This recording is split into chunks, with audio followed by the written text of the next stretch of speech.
Welcome. Today, we're going to dive into something pretty amazing, the power of a single word.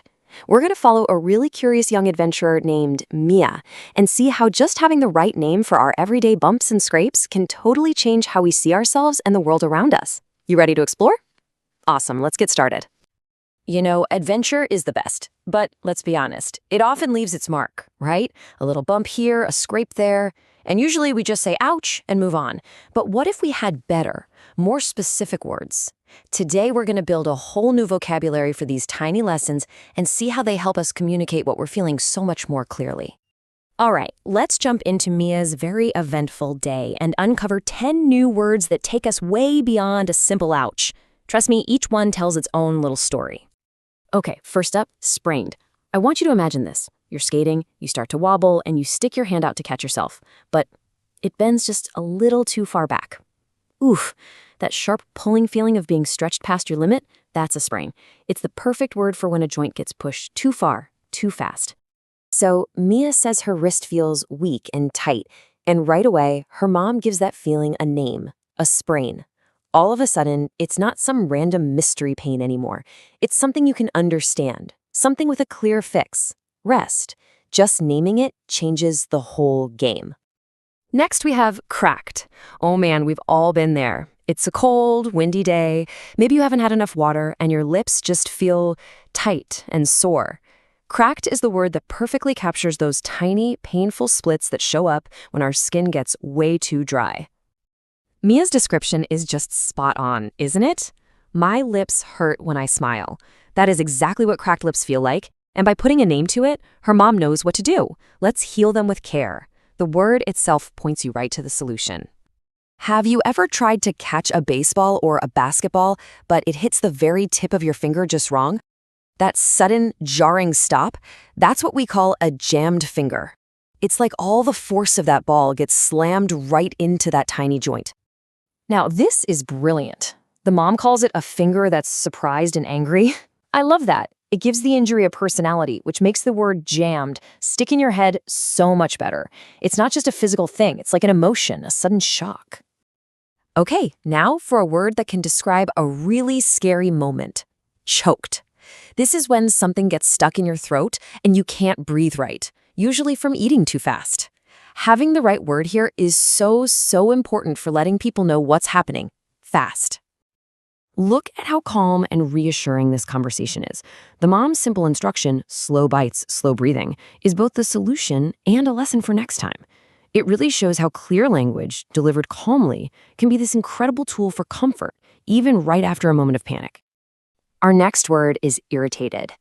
You know that incredibly annoying feeling when one tiny little speck of dust gets in your eye? It's not a big deal, but it is so distracting. It makes your eye itchy, red, sore. That's irritation. See what's happening here? This little chat does two things at once. It identifies the problem, it's irritated, and it immediately gives the solution. Blinking will help.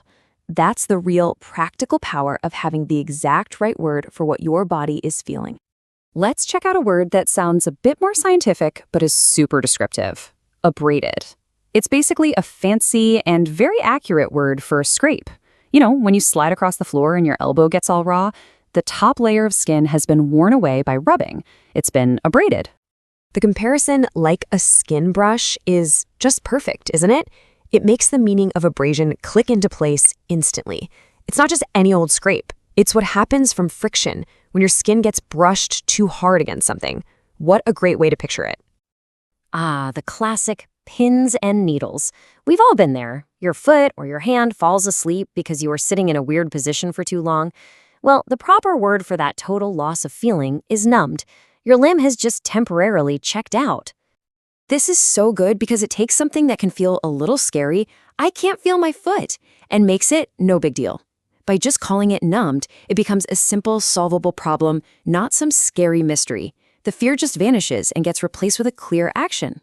Oh, this next one is probably a little too familiar for most of us these days. When you overwork a muscle, you've strained it. This is that specific nagging ache you get in your neck after you've been looking down at your phone or a tablet for way too long. Your muscles are just plain tired. I just love the gentle language here. Lift your head, little owl. It's not a bossy command.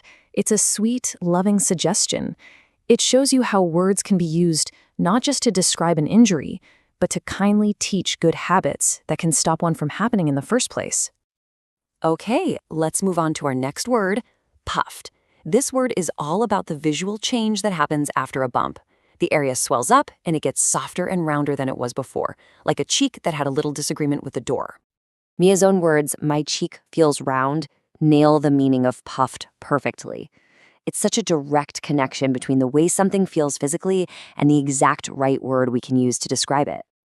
And here's our 10th and final word, scalded. Now, this one is a very specific kind of burn, and it's important to know the difference. This isn't from dry heat, like a hot pan. It's specifically from hot liquid or steam. A splash of boiling water, for example, doesn't just burn you, it scalds you. Cold water now. In that split second, there's no confusion.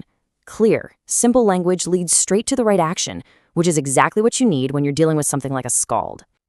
So as we've seen from Mia's day, every single little bump and scrape really does have a story to tell.